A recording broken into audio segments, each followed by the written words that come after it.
ଭାବନ୍ତୁ ତ, କ୍ୟାମ୍ପଫାୟାରର ନିଆଁ ଜଳୁଛି, ଚାରିପଟେ କିଛି ସାଙ୍ଗ ବସିଛନ୍ତି, ଆଉ ସେମାନଙ୍କ ଭିତରୁ ଜଣେ ଯଶପାଲ ନିଜ ଜୀବନର ଏକ ଏମିତି କାହାଣୀ କହିବାକୁ ଯାଉଛନ୍ତି, ଯାହା ଶୁଣିଲେ ଦେହ ଶୀତେଇ ଉଠିବ। ଏଇଟା ଏମିତି ଏକ ଘଟଣା ଯାହା ତାଙ୍କ ଜୀବନକୁ ସବୁଦିନ ପାଇଁ ପୂରାପୂରି ବଦଳେଇ ଦେଇଥିଲା। ଦେଖିଲେ ତ, ଏଇ ଗୋଟିଏ ଲାଇନ୍ରୁ ହିଁ ବୁଝେଉଛି ଯେ କାହାଣୀଟା କେତେ ଗମ୍ଭୀର। ଏଇଟା କିଛି ମନଗଢ଼ା କଥା ନୁହେଁ, ବରଂ ଏକ ଏମିତି ଭୟଙ୍କର ଅନୁଭୂତି ଯାହାକୁ ଶୁଣିବା ପାଇଁ ସାହସ ଦରକାର। ତେବେ ଆସନ୍ତୁ ଯଶପାଲଙ୍କର ସେହି କାହାଣୀ ଭିତରକୁ ଯିବା। ତେବେ କାହାଣୀର ପ୍ରଥମ ଭାଗ ହେଉଛି ଏକ ଭୟଙ୍କର ଆପବୀତି। ଆଉ ଏ କାହାଣୀର ଆରମ୍ଭ ହେଉଛି ପଞ୍ଜାବର ଗୋଟେ ଛୋଟ ଗାଁ ରାଭଲିରୁ। ଜାଣନ୍ତି ତ, ଏମିତି ଗୋଟେ ଜାଗା ଯେଉଁଠି ଦିନେବେଳା ତ ସବୁ ଠିକ୍ଠାକ୍ ଲାଗେ, କିନ୍ତୁ ରାତି ହେଲେ ସେଇ ନୀରବତା ଭିତରେ ଗୋଟେ ଅଜଣା ଡର ଖେଳିଯାଏ। ଆଉ ସେଇ ଡରର କାରଣ ଥିଲା ଗୋଟେ ସ୍ଥାନୀୟ କିମ୍ବଦନ୍ତୀ। ହଁ, ଖପିସ୍ ଚୁଡ଼େଲ। ଏହାର ଡର ଗାଁ ଲୋକଙ୍କ ମନରେ ଏମିତି ପଶିଯାଇଥିଲା ଯେ କେହି ରାତିରେ ଘରୁ ଗୋଡ଼ କାଢ଼ିବାକୁ ବି ଡରୁଥିଲେ। ଆଉ ଏ ବିଶ୍ୱାସ ସେତେବେଳେ ଆହୁରି ଦୃଢ଼ ହୋଇଗଲା ଯେତେବେଳେ ଦିନେ ଯଶପାଲଙ୍କ ବାପା ବିଲରୁ ଗୋଟେ ମଲା ନୀଳଗାଈଙ୍କର ରକ୍ତାକ୍ତ ଶରୀର ପାଇଲେ।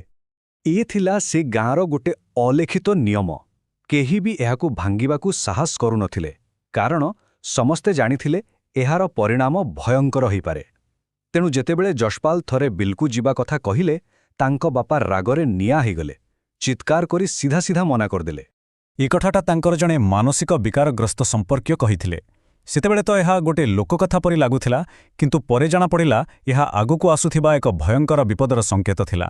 ଏବେ ଆସିବା କାହାଣୀର ଦ୍ୱିତୀୟ ଭାଗକୁ, ବିଲ୍ ଆଡ଼କୁ ଡାକରା। ଜାଣନ୍ତି ତ, କାହାଣୀରେ ମୋଡ଼ ସେତେବେଳେ ଆସିଲା ଯେତେବେଳେ ଗୋଟିଏ ରାତିରେ ଗୋଟେ ରହସ୍ୟମୟ ଫୋନ୍ କଲ୍ ଆସିଲା। ଆଉ ସେହି କଲ୍ ହିଁ ଯଶପାଲଙ୍କୁ ସେହି ଭୟଙ୍କର ରାସ୍ତାକୁ ନେଇଗଲା। ଆଚ୍ଛା, ଏଇ ଗୁଡ୍ଡି ଥିଲା ଯଶପାଲଙ୍କ ମନର ମଣିଷ। ତାକୁ ଏତେ ଭଲ ପାଉଥିଲେ ଯେ ସେଇ ଗୋଟିଏ କଲ୍ ପାଇଁ ସେ ବାପାଙ୍କ ଚେତାବନୀ, ଗାଁର ଡର, ସବୁକିଛି ମୁହୂର୍ତ୍ତକରେ ଭୁଲିଗଲେ। ସେ କଲ୍ ତାଙ୍କ ବିବେକ ଉପରେ ଯେମିତି ଗୋଟେ ପର୍ଦ୍ଦା ପକେଇ ଦେଇଥିଲା। ଏଇଠି ଟିକେ ଯଶପାଲଙ୍କ ମନର ଅବସ୍ଥାକୁ ବୁଝିବାକୁ ପଡ଼ିବ।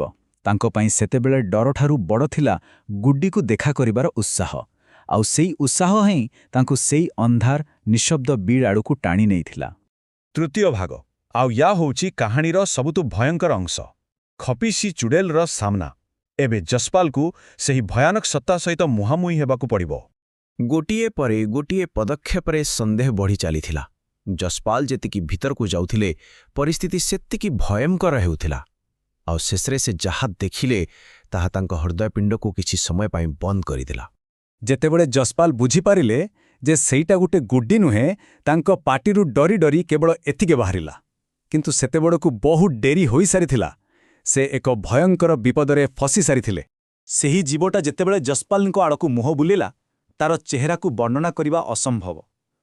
ତାହା ମଣିଷ ପରି ତ ବିଲକୁଲ ଦିଶୁନଥିଲା, ବରଂ କୌଣସି ନରରାକ୍ଷସ ପରି ଲାଗୁଥିଲା। ଯଶପାଲଙ୍କ ଡରର କୌଣସି ସୀମା ନଥିଲା। ସେ ସେଠୁ ଦୌଡ଼ି ପଳାଇବାକୁ ଚେଷ୍ଟା କରୁଥିଲେ, କିନ୍ତୁ ସେହି ଜୀବଟା ତାଙ୍କ ଗୋଡ଼କୁ ମାଡ଼ି ବସିଲା, ଆଉ ତାଙ୍କ ପାଦର ଆଙ୍ଗୁଠିଗୁଡ଼ିକୁ ଖାଇବାକୁ ଲାଗିଲା। ସେହି ଯନ୍ତ୍ରଣା ଆଉ ଭୟକୁ କଳ୍ପନା କରିବା ବି ମୁସ୍କିଲ। ଚତୁର୍ଥ ଭାଗ, ଭୟଙ୍କର ମଜାର ସତ୍ୟ। କିନ୍ତୁ କାହାଣୀର ଅସଲ ସତ୍ୟ ଏହାଠାରୁ ବି ବେଶୀ ଆଶ୍ଚର୍ଯ୍ୟ କରିଦେଲା ଭଳି ଥିଲା। ଯାହାକୁ ଏକ ଅଲୌକିକ ଘଟଣା ବୋଲି ଭାବୁଥିଲେ, ତା ପଛରେ ଏକ ଭୟାନକ ସତ ଲୁଚି ରହିଥିଲା। ଆଉ ଏଇଠି ହିଁ ସବୁ ସତ ସାମ୍ନାକୁ ଆସିଲା। ସେହି ଫୋନ୍ କଲ୍ ପ୍ରକୃତରେ ଗୋଟେ ମଜାକ ଥିଲା, ଯାହାକୁ ତାଙ୍କ ସାଙ୍ଗ ସୁଖୀ ଆଉ ବଣ୍ଟି କରିଥିଲେ।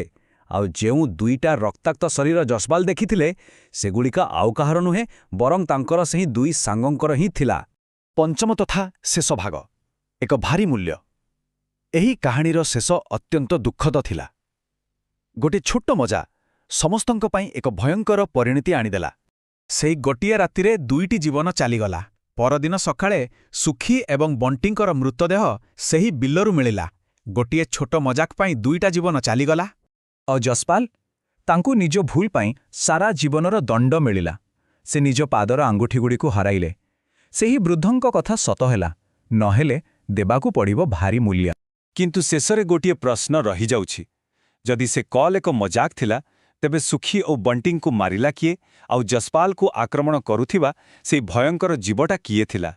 କ'ଣ ତାହା ସତରେ ସେହି କିମ୍ବଦନ୍ତୀର ଖପିସି ଚୁଡ଼େଲ ଥିଲା, ନା କୌଣସି ହିଂସ୍ର ଜନ୍ତୁ, ନା ଆଉ କିଛି? ଏ ପ୍ରଶ୍ନର ଉତ୍ତର ଆଜି ବି ଏକ ରହସ୍ୟ।